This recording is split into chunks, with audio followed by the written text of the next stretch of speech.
Hola queridos hermanos, antes que nada quiero pedirles una disculpa por el retraso, pero como ustedes ya vieron en el chat, mi esposa se encuentra un poquito delicada de salud. Y en esta ocasión voy a dar la clase de proverbios que generalmente da mi esposa. Y la siguiente clase se llama la gracia. Y como ya es costumbre de mi esposa, siempre hay que ver primero la definición o el concepto de la palabra. ¿Qué es la gracia de Dios? La palabra traducida como gracia en el Nuevo Testamento proviene de la palabra griega charis o caris, que significa favor, bendición o bondad. Hablar de la gracia en un inicio es un poco difícil de aceptar, más que de entender. Es por ello que no se entiende por qué creemos que no la merecemos o que no es posible que Dios pueda actuar de esa forma. Dios nos ha escogido para bendecirnos, no para maldecirnos. Con todo y que nuestro pecado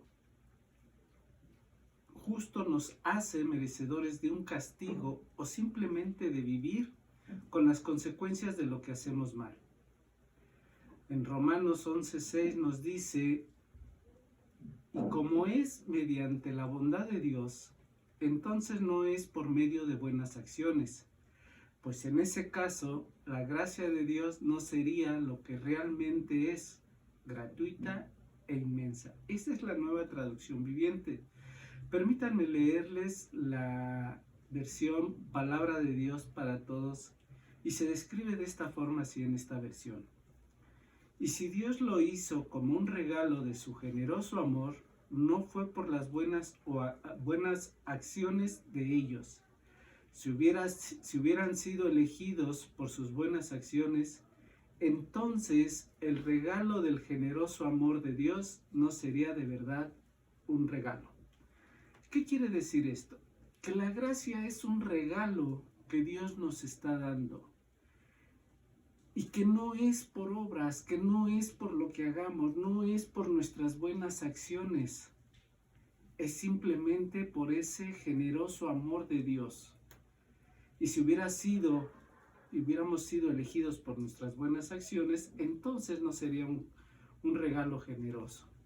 Por lo tanto, debemos entender de este primer versículo que la gracia y las obras son totalmente opuestas en sí mismas, es decir, son incompatibles. Arthur Pink lo define de esta forma: la gracia y las obras no pueden mezclarse, como tampoco puede la luz con las tinieblas. El favor absoluto de Dios no es compatible con el mérito humano.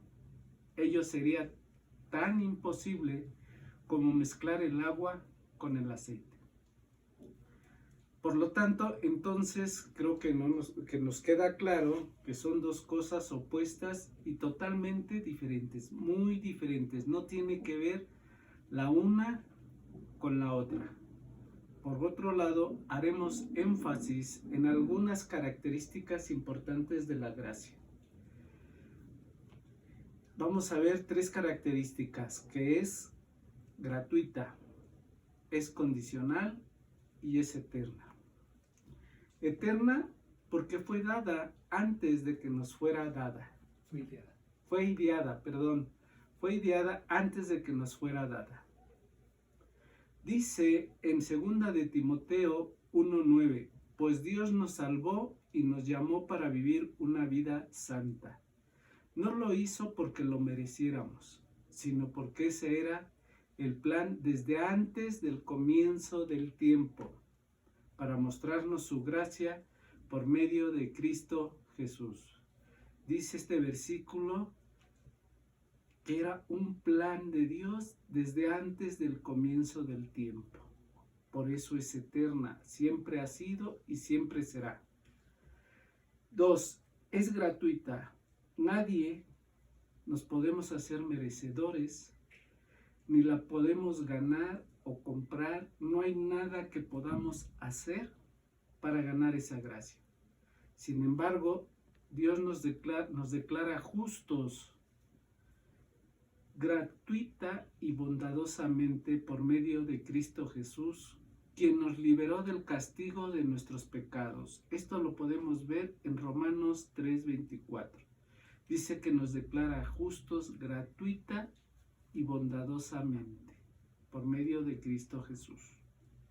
Y la tercera, que es condicional. Dice en Romanos 5:17, pero aún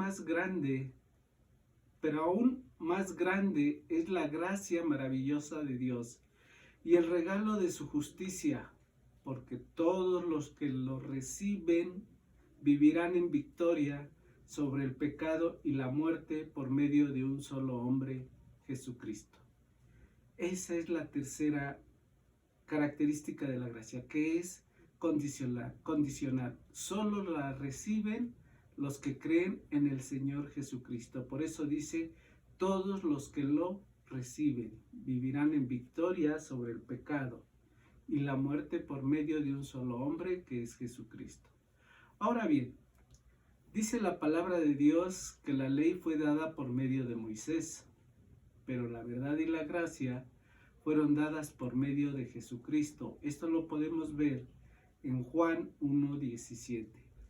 Y esta gracia, fíjense, condenaba de manera directa a la religiosidad de los fariseos, porque creían ser justos en su propia opinión, en sus propias fuerzas, y también a los griegos, porque con su filosofía era solo pensamiento vano del hombre. Podemos ser, según nuestra perspectiva, lo más justos, lo más bueno, lo más amables y bondadosos, pero a decir verdad, nadie alcanza la salvación y la gracia por sí mismo. Es por la gracia de Dios que la tenemos. No podemos hacer nada, no podemos trabajar, no podemos comprarla, no podemos pedirla prestada, no hay nada que podamos hacer con nuestras propias fuerzas o por nuestros propios méritos para ganar esa salvación y esa gracia. Proverbios 29 dice, ¿quién puede decir, he limpiado mi corazón, soy puro y estoy libre de pecado? Creo que nadie podemos decir eso, ¿verdad? Que somos limpios de corazón y que estamos libres del pecado, porque todos de alguna forma, con un pensamiento, con una mirada, con una actitud, algo hacemos que ya pecamos, algo que no es agradable a los ojos de Dios. Fíjense que en el Antiguo Testamento los judíos trataban de vivir bajo la ley. Era la única forma que conocían para comunicarse con Dios, a través de una mentalidad de dar y recibir. Aún en el Nuevo Testamento seguían con esta forma de vivir, esta forma que conocían para comunicarse con Dios. Y por lo tanto les costaba mucho trabajo concebir que solo por creer en Jesucristo y en el Evangelio de la Gracia podrían ser perdonados sus pecados y por lo tanto ser salvos. Además, creían que los nuevos creyentes, o sea, los gentiles, deberían de guardar la ley como ellos lo hacían. Todavía pensaban que la gracia tenía que ser acompañada de las obras para poder estar en completa salvación. Nosotros hemos visto claramente que en la palabra dice que no es por obras, que no es por las acciones que hayamos hecho, que no nos escogió por eso, es por su gracia. Estaban acostumbrados a vigilar en las personas el bien y el mal, porque ese era su papel. Por eso se paraban en las esquinas, por eso ocupaban los lugares de honor en las sinagogas. Pero bueno, se terminaron los primeros 10 minutos, continúo en un momento.